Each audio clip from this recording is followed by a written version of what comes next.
Good afternoon, students. Today we shall discuss India's foreign policy, India and its neighbors. In this context, we will start with India-China relations. As you know, the concept of foreign relations is very old as far as India and its neighbor China are concerned. China is called the very oldest political system in comparison to India, because it has a long protracted history. India also is seen as the oldest democracy, because in India we have many ups and downs we have faced during independence, and as far as the question of foreign relations between India and China concerned, in South Asia, India and China are the two most populous countries, although ideologically they stand apart from each other owing to their historical background. Because we have seen China as very old civilization, because it has a very long history. We have read in history Fai and Huensha, those who have come to India to learn Buddhism, they have borrowed Buddhism from India.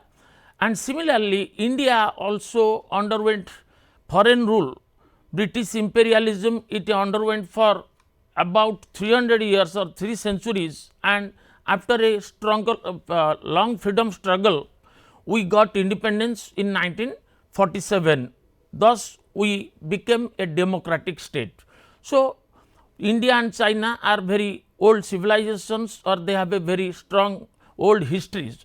While China follows the principles of communism, having its root in 1949 revolution heralded by Mao Zedong, India is basically a democracy liberated from British imperialism through a protracted freedom struggle by Indian masses under the leadership of Mahatma Gandhi, Motilal Nehru, Subhash Chandra Bose and others.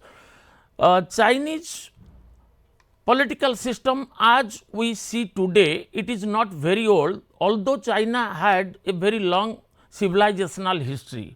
In 1949, it was Mao Zedong or Mao Zedong as he is called in both ways. He heralded, he spearheaded the movement of the peasants called the Peasant Revolution. He included the oppressed mass of Chinese people in the revolution, and he established communism in 1949. And Mao also was the supreme leader of the China people, and he also created a new phenomenon in communism, that is called guerrilla warfare. He is credited for having created that concept, guerrilla warfare. Therefore, Mao succeeded in 1949 in bringing or establishing communism. The PRC, People's Republic of China, as we see today, which is the supreme authority of Chinese political system, is nothing but the contribution of Mao Zedong, and another political great leader of communism was Deng Xiaoping, during whose time the great Tiananmen Square massacre of democratic uprising of Chinese people was there. And contrarily, India exhibits a different picture in contrast to Chinese system, because India has a democratic political setup, and we oppose tooth and nail under the leadership of Gandhiji, Motilal Nehru and Subhash Chandra Bose the British imperialism, colonialism, and India fought very courageously in 1942 Quit India movement under Gandhiji, because 3 different movements we had to press against the British system, that is 1921 non-cooperation, 1930 civil disobedience, and which culminated in Quit India movement 1942, which gave the slogan do or die, karo ba mara nitire bharata swadhinata anichi. So, we have a political system, we have inherited a political system which is out and out democratic in comparison to, in contrast to the Chinese political system, which is authoritarian, which is a communist political system.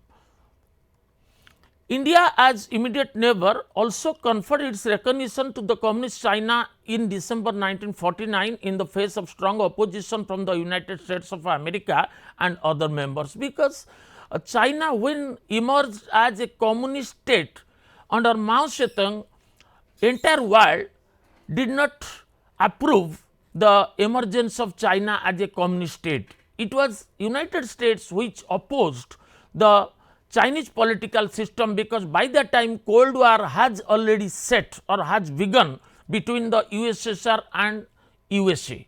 Therefore, America at any cost did not want the Chinese system to be a communist system or socialist system which may pose danger to the interest of liberalism or capitalism, which has been espoused by America.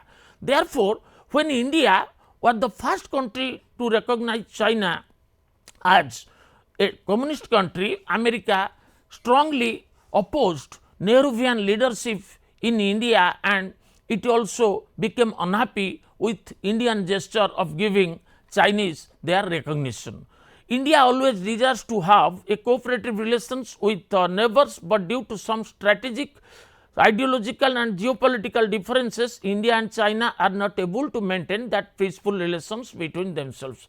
The motto of India is to maintain a very peaceful relations, a very cooperative relations with the neighboring countries surrounding Indian subcontinent. We have neighboring countries like Maldives, Bhutan, Bangladesh, China, Pakistan, Afghanistan. So, the very policy of India, as in the previous class, while discussing about the features of Indian foreign policy, we are discussing that how India has been a home to the concept Vasudhaiva Kutumbakam, the world is a family, the concept of mutual reciprocal relationship among the neighboring states, which India strongly believes, and that motto was also very much with India while maintaining relations with China. But as Chinese government stands apart from Indian government on the count of this democratic and non-democratic political system, here India has some differences. Therefore, the strategic difference on account of India's policies, India's both domestic and foreign policies, that also matter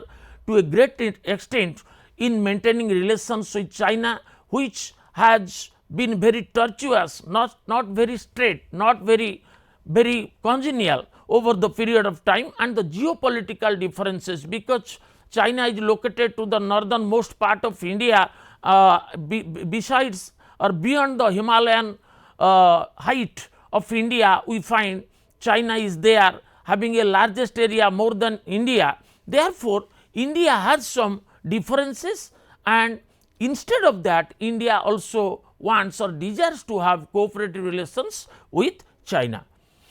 Areas of stress in India-China relations or Sino-India relations, because Tibet agreement and Panchashil agreement.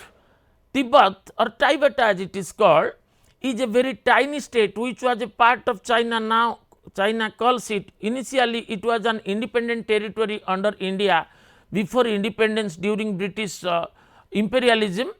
That Tibet agreement and Panchashil agreement are the two core issues, and the Tibet located in the northern part of the Himalayas was an independent area from 1720. From 1720, when British hegemony was there in India, the Tibet was considered as an independent area. The repeated occupation of China on it made the British imperialism sign a treaty between India and Tibet, giving external sovereignty of Tibet to British India. Therefore, China, since Tibet adjoins China, China wanted to have its full control over Tibet. Therefore, it wanted to merge Tibet under its hegemony, under its relationship, and sensing it, the British imperialism signed a treaty between India and Tibet, and the external sovereignty of Tibet was given to British India or the imperialistic British masters during that time. By 1950, the McMahon line, which was bordering China and India, was violated, because McMahon line is considered to be the border between international border between India and China has the aptness or has the eagerness of violating the borders with a view to create hostility in another state, and similarly it also violated the McMahon line and it did not respect the McMahon line as border between India and China, and India found His Holiness the Dalai Lama complained Chinese aggression against the people of Tibet, because Dalai Lama, who is considered one of the lamas very respectable among the people of Tibet, but China never respect Dalai Lama because it always pleads that Dalai Lama is a dissident force in China. He wants with scores of his followers to create dissidents in China, mainland China. Therefore, China started making aggression against Dalai Lama, and as a matter of fact, the followers of Dalai Lama including himself were brutally assaulted by the Chinese army. Therefore, under fear of life, His Holiness Dalai Lama with scores of his followers tried to flee China. They took shelter, political asylum in India in 1958 in Himachal Pradesh, Dharmasala, which is a cause of irritation between India and China. And in 1951 and 54, the agreement were signed between India and China in respect of Tibet, confirming withdrawal of sovereign power of India over Tibet. By that time, from 1951 to 54, under that agreement, Tibet was given a special status and India's control, India's hold over Tibet was taken away, and the Dalai Lama, His Holiness the Dalai Lama, was given the right to lead the people of Tibet. So, he was considered as the supreme leader of his own people. The movement that he was leading, Lamaism in China, original Chinese people believe in Buddhism, whereas apart from Buddhism, another sect is there under Dalai Lama, that is called Lamaism. Therefore, China could not tolerate the resurgence of Lamaism in Tibet. Therefore, it wanted to have control over Dalai Lama, and in course of time, under attacks from Chinese government, Dalai Lama and his scores of followers fled from Tibet and took political asylum in 1958, which made China angry with India, and that made China India's principal enemy, because in the context of India's giving shelter to His Holiness the Dalai Lama and leading a movement against China as China alleges. Therefore, India's relation with China over that Tibet issue is till now a burning issue, which China very skeptically takes that India just simply harbors its support for Dalai Lama. Then another area of stress between China-India relation is in June 1954, Pandit Nehru and Chow En-lai accepted the 5 principles of Panchashil, symbolizing mutual recognition of each other's territorial integrity, sovereignty, non-interference, non-aggression and peaceful coexistence. It was a principle which both Chinese Premier Chow En-lai and Pandit Nehru very closely adhered to, and it was Afro-Asian conference that made both the nations leader make such a pledge between themselves to promote mutual relationship among between themselves. A slogan in the wake of signing this Panchashil agreement, a slogan Hindu Chini Bhai Bhai means the brethren, Hindu Chini brethren, Bhatrubhava, India ebong China lok mane bhai bhai jaha Pandit Nehru uchcharan kale. Even there was a ping pong diplomacy between Chow En-lai and Pandit Nehru when they were exhilarated at the signing of Panchashil, and the air of India was thick with the praise, fulsome praise of Chinese authority that we made Panchashil between ourselves, and that made the development of bilateral relations between India and China. And in April 1955, India and China also participated in the Afro-Asian summit called Bandung Conference for eagerly developing each other's goal. Therefore, Panchashil marked a new era in Sino-India relationship between Indian Prime Minister Pandit Jawaharlal Nehru and Chinese Premier Zhou Enlai. The Aksai Chin issue, another major irritant between India and China, because towards the easternmost of India's territory, that is Ladakh, Sino-India relations since long has been under strain because of Aksai Chin, which is a part of eastern Ladakh located in a very high altitude.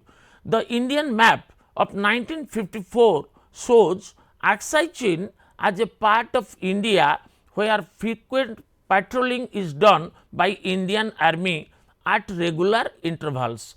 Now, we see Ladakh is a union territory which has been made from 2019 5th August with the abrogation of Article 370 and 35A, reducing the state of Jammu and Kashmir to two union territories. One is Kashmir, another is Ladakh by this government under Narendra Modi, and Ladakh, which is mostly inhabited by the people belonging to Buddhism or Buddhist religion, is the integral part of sovereign India. But the question is, since it is full of mountain terrain and it is inaccessible because of high altitude, and mostly the people live in high altitude, India's army generally does not have that much access during those days when there were no sophisticated of these arms and ammunitions, and it was the Chinese authority which gradually started making its territorial aggression over the area, Indian area. And Indian map of 1954 has been showing that it is an integral part of India, and after 1954 Aksai Chin has been gradually occupied with the Chinese machinations. Chinese armies are posted there, and we have seen how 2 years back there was a clash between Indian forces vis-a-vis the Chinese army in Galwan, the hilly area where Indian Jawans or Indian soldiers were killed, and some casualties from this Chinese armies were also reported. Because of that area, China is very much strong in that hilly area where Indian army fails to have that much of command. That is the Aksai Chin issue. Next is in 1957-58, China forcibly captured Aksai Chin and started building military base and camps, and is poised to make connecting roads on it. Recently, the issue of Chinese forces in Galwan led to the minor skirmishes between India and China, and emergence of India-China boundary dispute or Sino-India boundary dispute as we know it, which is a very strong problem between Sino-Indian relationship. By 1956, Chinese government published several portions of Indian territories in its own map and began strengthening its military positions along India-China boundary. See, by 1954, Pandit Nehru and Zhou Enlai are signing Panchashil agreement. There is a kind of exhilaration or bonhomie emerging between India-China relations in the kind of buzzword Hindu Chini Bhai Bhai. After 2 years, what we notice that Indian territories, mostly the adjoining territories of India across this NEFA, northeastern frontier area, what is Arunachal Pradesh today, which borders China, these areas are shown in Chinese map. See the aggrandizing mentality of China in capturing the areas of India. So, it wanted to strengthen its military base, and it also made a kind of attack on Indian territory by adding it in Chinese map. And the McMahon line, that McMahon line which was refused as the border between India and China, it was not acceptable to the authority of China, which had hitherto been considered as a dividing line between India and China. It was opposed, not acceptable by China as a border line. Bharat एवं China रो सीमा रेखा बोली ताहाकू China ग्रहण करने को प्रस्तुत है ना. And the Chinese government began redrawing their own boundary map with inclusion of Indian territory. As ill luck would have it, India's major areas from Arunachal Pradesh were put off in Chinese map as the area of China or belonging to China. If we look at it, even today the Tawang district of Arunachal Pradesh is under the full control of China, and Chinese map shows Tawang as an integral part of China, although it is the full area of Arunachal Pradesh, an Indian state which borders the Chinese area. After having occupied Tibet in 1958, the territorial aggression of China became forceful, where it illegally occupied several Indian territories in Ladakh.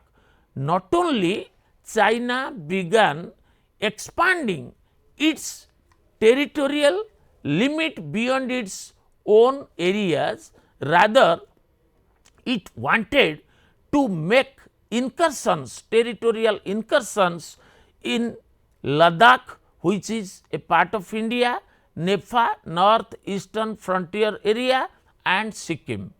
And in 1960, 1960 meeting between Chow En-lai and Nehru failed to solve the boundary problem. So, the boundary problem that had been lingering between India and China became wide open, became a larger political issue between India and China, and as far as 1960, both the nations failed to reach at any negotiation, any resolution to the boundary problem. Needless to say, in spite of India's request, warning and citing Panchashili agreement, China did not relent, rather it went on advancing or making territorial advancement in India, and it became a very infuriating situation for India's authority against China. And the 1962 Chinese invasion of India, thus came the most in August movement between India-China relationship, what we call, historians call, the Chinese aggression in India in 1962. So, on 20th October 1962, the Chinese troops launched a massive aggression against India in the eastern, central and western sector. तेणु यार फलस्वरूप कौन है, गोटे कड़ू लद्दाख कड़ू China माड़ी मारी आसुची, भारतर अंचल को जबरदस्त दखल करुची, उत्तर दिगरे अरुणाचल प्रदेश, सिक्किम पाखरु एवं ये जो मैकमोहन लाइन रही ताकू रेस्पेक्ट करूना, सेकरु भारत को माड़ी माड़ी आसुची चाइना, एवं जेतेबेले भारतर समस्त प्रकार वैदेशिक उद्यम असफल होउची, सेतेबेले 20 अक्टोबर 1962 ମସିହାରେ ଚାଇନାର army that is called the Chinese Army or People's Liberation Army PLA ताकु कहा जाए and under the leadership of Chow En-lai, the Chinese premier, launched a massive attack against Indian Army. 1962 मसीहा अक्टोबर मास 20 तारिख रे China तार army बा स्थल भागर सैनिक मानकंकु धरी भारत उपरे तार सामरिक पराक्रम विस्तार करिवारे लागिला जदिओ आगुरु सी आमर भारतर किछि अंश को दखल करिथिला।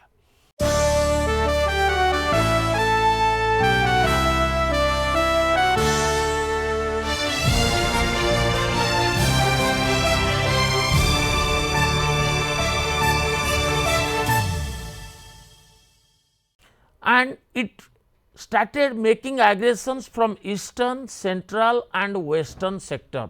भारतर पूर्व दिग लद्दाख रहिला, central China McMahon line and western Arunachal Pradesh कर दिगरु लगेकरी अटैक आरंभ हो गला। The war between China and India lasted for about 3 weeks.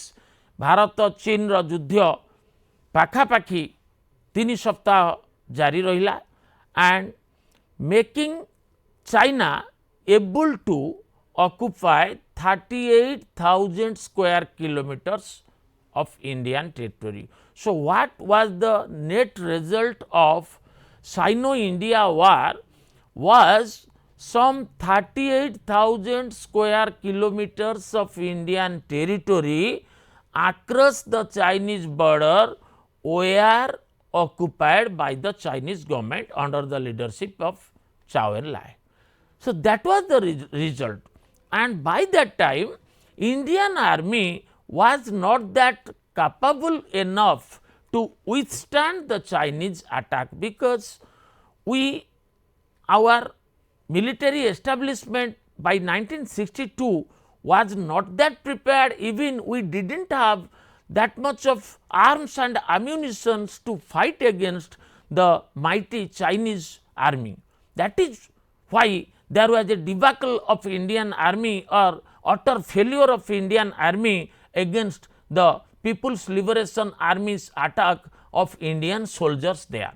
So, in 1962 we got a lesson from China after being defeated by the Chinese authority. And what occurred in political scene in India, by that time Indian communism, which had been called CPI, Communist Party of India, and after 1962 attack we found that in India the communism, CPI, Communist Party of India, got divided into 2 political parties respectively. One is Communist Party of India and other is the Communist Party of India Marxists. Those who supported the Indian communists, those who supported the Chinese communism under that Chow En-lai, they joined Communist Party of India Marxist. Former the Bengal Chief Minister for 27 years, Jyoti Basu, became the ardent supporter of Chinese communism, and India's communism also was divided on that Chinese aggression. And when India had been supporting India had been denying the Chinese government as an aggressor, the Indian communists, those who had been supporting Chinese communism, they were enjoying or saying that it is China's victory over India. So, see what kind of political system in India we have, and how within India we have 2 spectrums of political opinions against China as well as in favor of China. The Sino-India War 1962 was a great military debacle for India, and on 21st November 1962 the China announced a unilateral ceasefire and the decision to withdraw from Indian territory, having already occupied the large portion of it. Under the pressure from the United States, and when America was asked for help, America even did not join the Indian foreign policy area, rather it tried to maintain a distance, and it also warned China about the involvement, and as under pressure China also made a unilateral ceasefire and agreed to withdraw from Indian territory with its soldiers. Thereafter, what we notice that the bonhomie, the good relationship, good neighborliness between India and China, which was there until 1958-60, it completely just vanished away, because if India has any very principal foe, very arch enemy, it was no other than China, because India had been depending on China, had been trusting on China as its neighbor, as its friend. But 1962 aggression of China, territorial aggression, made India rethink about its policies, decisions with China, because it is seen that the dragon, as China is referred to, cannot be believed, cannot be relied upon. So, foreign policy think tanks in India made a review of Sino-India relations with a new thrust, with a new vision. Then thereafter in 1970s, because 1962 attack and the aftermath of that, because around the globe we find the scenario, because China as a nation, communist nation, that nation made a harakiri with India in 1962, but that nation was not admitted in the United States until 1972, because India was the first state to recognize China as a communist state, but the entire world public opinion and the United Nations did not consider China as a civilized nation until 1972, and till 1971 or 70s, 70 ଦଶନ୍ଧିର ଆରମ୍ଭ ପର୍ଯ୍ୟନ୍ତ ଭାରତ ଚାଇନାର ସମ୍ପର୍କରେ ଆଉ ସେମିତି କିଛି ବଡ଼ ଧରଣର ସୁଧାର ଆସିନାହିଁ, କାରଣ 62 ମସିହାର ଆଟାକ୍ ଭାରତ ପାଇଁ ଏକ ଆଇ ଓପନର, ବା ଭାରତର ନୂତନ ଭାବରେ ଚିନ୍ତା କରିବା, ଚାଇନା ସହିତ ବୈଦେଶିକ ନୀତି କଲାବେଳେ ତାକୁ ଭାବିବା ପାଇଁ ଚିନ୍ତା କରାଗଲା ବା ଭାବିବା ପାଇଁ ବାଧ୍ୟ କରାଗଲା। ଏବଂ ତା ଭିତରେ ଆଉ ଗୋଟିଏ ଘଟଣା ଘଟିଯାଉଛି 1971 ମସିହାର ବାଂଲାଦେଶର ଏମର୍ଜେନ୍ସ ବା ବାଂଲାଦେଶ ଯୁଦ୍ଧ। The backdrop is like this, because when India was partitioned in 1947, the excuse was two nation theory, ଦୁଇ ରାଷ୍ଟ୍ର ତତ୍ତ୍ୱ, ଭାରତର ବିଭାଜନ, Hindus and Muslims cannot coexist in the same land, as Muhammad Ali Jinnah by 1940s vociferously demanded that let us make another nation for Muslims and Hindus should remain in India. So, two nations, Hindustan and Pakistan, came up in 1947 as per Mountbatten plan, and in 1971 the history repeated itself, because what Jinnah said, Gandhiji, two nation theory, vivisection of India, that was also made again in 1971 when Yahya Khan was Pakistan's leader and Bangladesh was created under Sheikh Mujibur Rahman's leadership. What occurred? Because East Pakistan, as it was called, what we see Pakistan today at in the western side of India's political map, in the eastern side we had East Pakistan, that was called East Pakistan, today it is called Bangladesh. So, sitting from eastern western Pakistan, another area of Pakistan was there, and it was very difficult on part of Pakistan leadership to rule that area. And by 1970s 70 ଦଶକର ଆରମ୍ଭ ଆଡ଼କୁ there was a democratic rebellion inside the people of East Pakistan, and under the leadership of Sheikh Mujibur Rahman and Awami League political party, Awami League, March 1971 a movement grew inside East Pakistan against the West Pakistan authority as well as their leadership, because the eastern Pakistani people were considered the second rated citizen, because their they were not geographically closer to that area. And the relations of India and China got a new thrust with India emerging victorious in Bangladesh war, because 1971 Bangladesh emergence was an eye opener for all the nations, and India helped East Pakistan under the leadership of Sheikh Mujibur Rahman to redraw a new state separating from Pakistan named Bangladesh, and creation of a new state under Awami League was there. On 16th December 1971 Bangladesh was created, and with its creation the Pakistani leadership, Pakistani army had to suffer a great debacle. It had to surrender before India, because by that time Indira Gandhi had been giving leadership to Indian army, as well as she had been supporting the cause of democratic leadership of this Mujibur Rahman, Bangabandhu as he is called.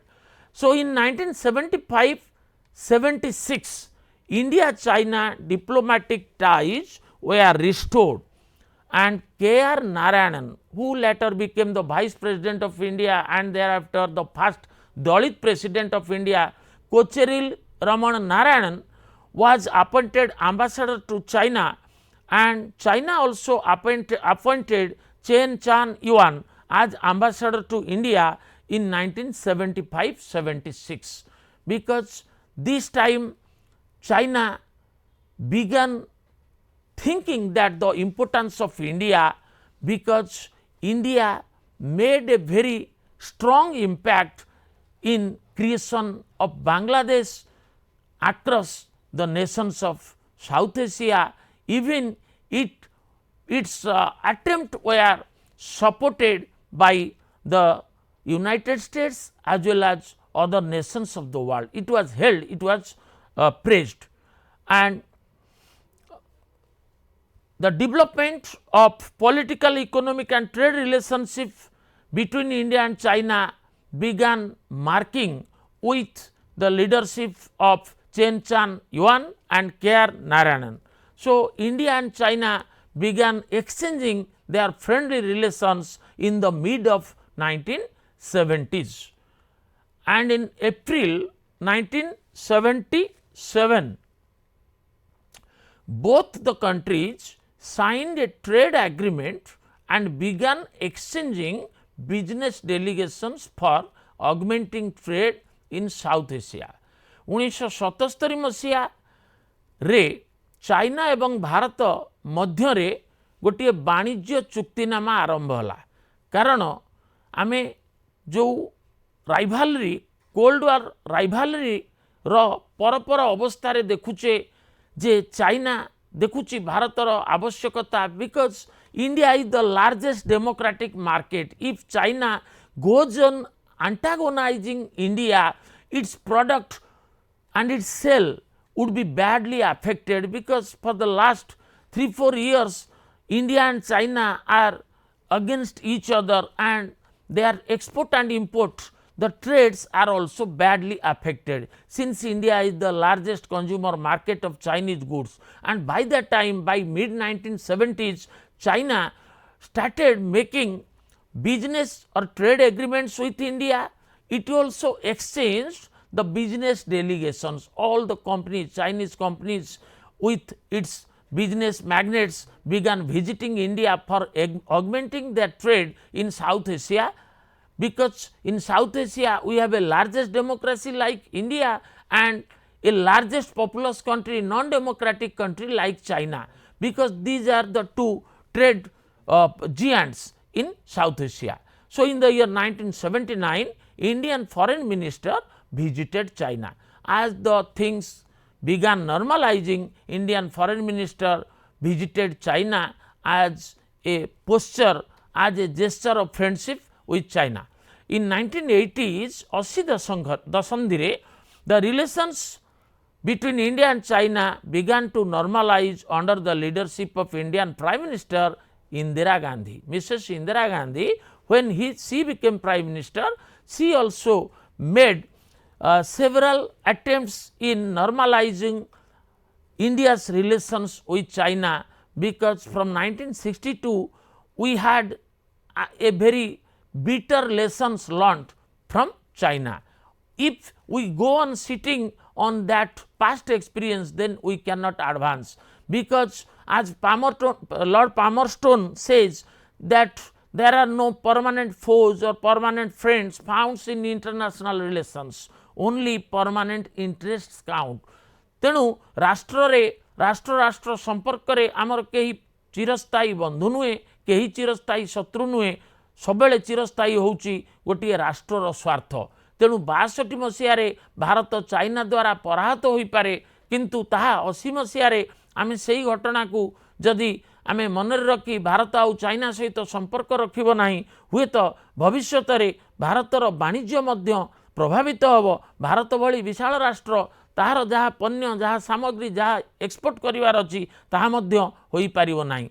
तेणु भारत तत्कालीन प्रधानमंत्री 1980 रे श्रीमती इंदिरा गांधी चिंता कले how to make better her relationships with China, although we had a very bitter experience in 1960s with China.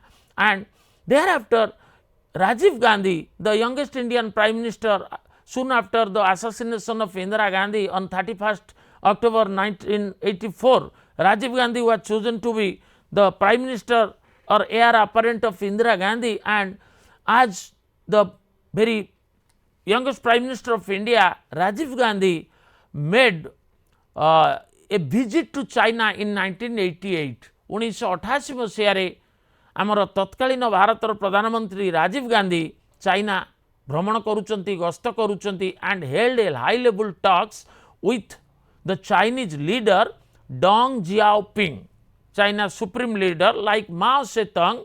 After Mao, the China supreme leader was Deng Xiaoping, the very ideological father of Chinese communism, like Mao Zedong. He was Deng Xiaoping, and Li Peng was the Prime Minister of China. And with some good intentions, both nations decided to maintain peace and tranquility along the borders. Because by that time Rajiv Gandhi visited China, our border dispute with China, some 1000 kilometers even was there, with the same disputing mentalities of both the countries' leaders. Therefore, it was imperative on part of Congress leadership under the Prime Ministership of Rajiv Gandhi to ensure that the good relations with China can only be possible when we make our emphasis on the border issues which had been hanging between India and China over the years. They also resolved to establish excuse me, a joint working group for resolving boundary disputes. So, both the Chinese and Indian authorities also sat for negotiating the boundary disputes, and they also established a joint working group to carry out the parameters, carry out the modalities how to make the boundary disputes solved as a solution to long standing boundary disputes between India and China. Then India and China decided to develop cooperation in civil, air transport and technology development and cultural cooperation. So, 3 more areas were also chosen by India and China in view of the visit of Rajiv Gandhi, and in the sphere of civil air transport.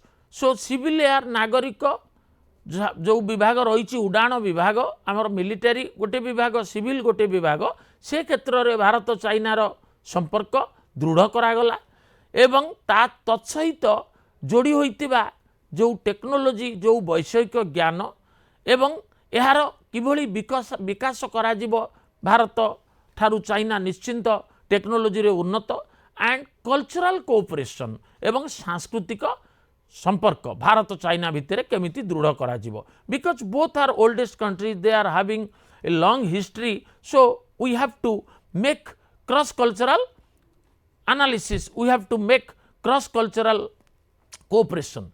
Therefore, both countries also agreed to abide by Panchashil agreement. So, it was reiterated between Rajiv Gandhi and Deng Xiaoping in 1980s. They also made emphasis on Panchashil agreement, which was starkly violated through 1962 Chinese aggression as we have seen it, and developed relations based on the principle of good neighborliness.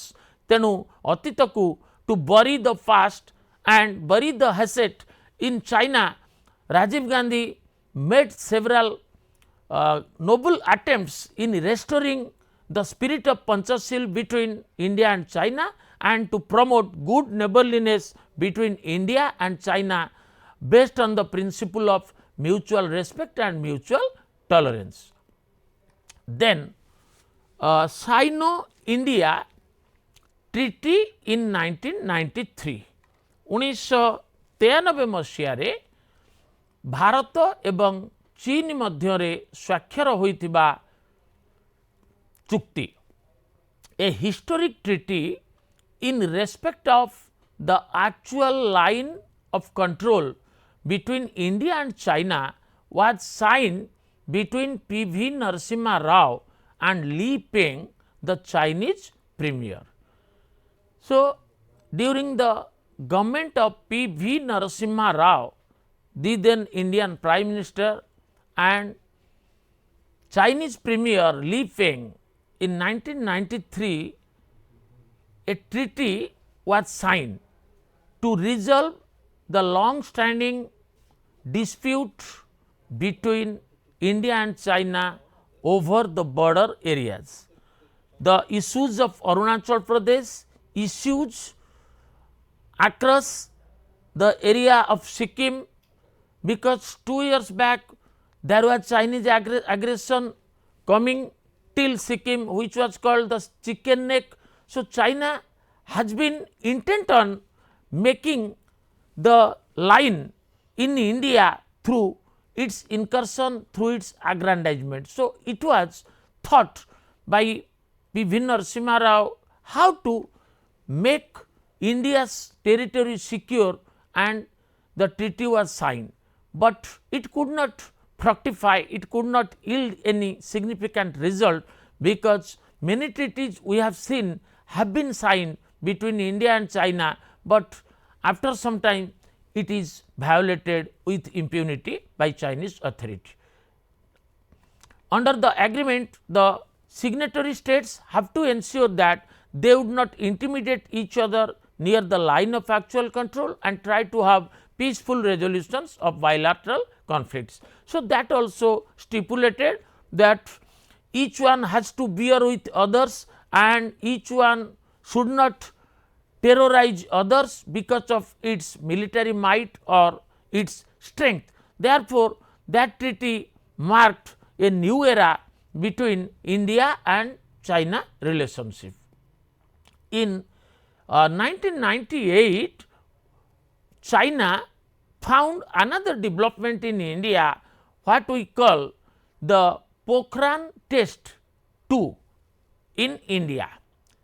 So, India's urge of becoming nuclear power, what we call it Pokhran 2 test, it was conducted in Rajasthan's Pokhran in the year 1998, month of May, from 11th to 13th May. 5 nuclear implosions were carried out under the defense ministership of George Fernandez, when Prime Minister was Atal Bihari Vajpayee under BJP government.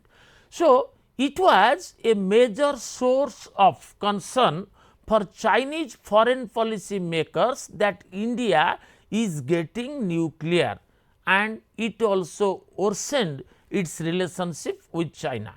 And India conducted its second nuclear test in May 11th to 13th in 1998 at Pokhran, Rajasthan, much to the suspicion or skepticism of the world.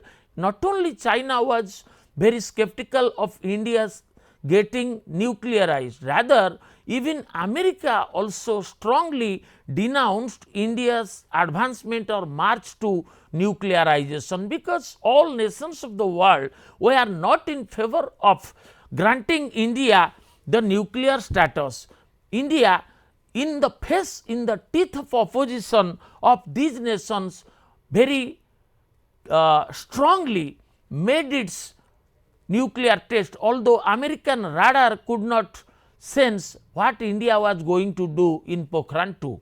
And in the wake of Chinese government's the test, the Chinese government vehemently criticized India's nuclear test, citing that it would escalate arms race in South Asia. China कहूँ भारत जदि परमाणु परीक्षा, because China is already a declared nuclear power by 1954, 1954 Masih China निजे परमाणु शक्ति हासिल करिछि, permanent 5 member जो माने रहिचंदी मिलित जातिसंघर। तेणु चाइना कस्मिन काले कदाचित चाहू नथिला जे भारत एक परमाणु शक्ति हो। चाइना दोष दउछि भारतर, जदि भारत परमाणु शक्ति होउछि ताले साउथ एशिया, दक्षिण एशिया रे गोटे अस्त्र अणु अस्त्र प्रतियोगिता हम एवं जहाँ दक्षिण एरिया बा दक्षिण एशिया राष्ट्रर स्वार्थ प्रति विपत्ति बा विपद सृष्टि करिवो। India under prime minister Atal Bihari Vajpayee and defence minister George Fernandes justified the test on the basis of India's need for the becoming nationally self-sufficient as a growing nuclear weapon state, and alleged that Chinese has been helping Pakistan forcibly for making nuclear weapon and missiles. एवं China जेतेबेले देखुची Bharat परमाणु शक्ति हो जाउची, China मध्य प्रकारांतरे पाकिस्तान को गोपनीय भावे परमाणु अस्त्र किभली कराजिवो तार टेक्निकल नो हाउ एवं समस्त ज्ञान कौशल सहायता प्रदान करिछि। एवं ताहा सत्य हला भारत परीक्षा करिवार 2 सप्ताह परे इन 1998 May 27 in Chagai Hill of Pakistan the nuclear test was conducted, and it showed the world how India and Pakistan can challenge each other. Had China not supported Pakistan, the nuclear bomb of Pakistan in Chagai Hill would not have been exploded under the scientist Abdul Qadir Khan. So, it is seen, entire world knows, unless China's help is there, Pakistan would not have been that much stronger. Therefore, China has a very furtive link, very clandestine link with Pakistan to create disturbances in India or make India subservient before it. The aftermath of nuclear test in 1998, by 1990s, 1990 दशंधि the officials of both countries held periodic meetings to address the border disputes एवं China भारतर big trade वाणिज्य आरंभ होउची एवं at the rate of 30% per year, and there was a good economic exchange. So, mostly India has a trade to the tune of 30%, and mostly Indians just import the Chinese items, and in terms of import India exports less to China, but they are good trade partners. Major irritants in India-China relations. So, China continues to be in illegal possession of Indian territory across Arunachal Pradesh and Ladakh, leading to unresolved dispute between the nations. Then pro-Pakistani attitude of Chinese policy need to be rethought, as we have seen in Mumbai attack, that is on 26th November 2008, the terrorist of Jaish-e-Mohammed is supported by Chinese government, is given a safe haven in Pakistan with the support of China. Then continued Chinese help to Pakistan's nuclear power is another concern. China has been opposed to India's membership of India's permanent seat in the Security Council, and China also opposes India's entry into this nuclear club, that is NSG nuclear supplier group, and China uses Pakistan as a check valve in Sino-India relations, then China cannot be trusted because it has a very wide ambition across the Indian subcontinent to marketize its goods, because entire world sees how the Wuhan lab has unleashed a terror to mankind, that is COVID-19, and China is an enigmatic country with all its designs completely wrapped up. At any time it may open its Pandora box, no one can predict. So, with this we briefly finish this topic. Thank you all.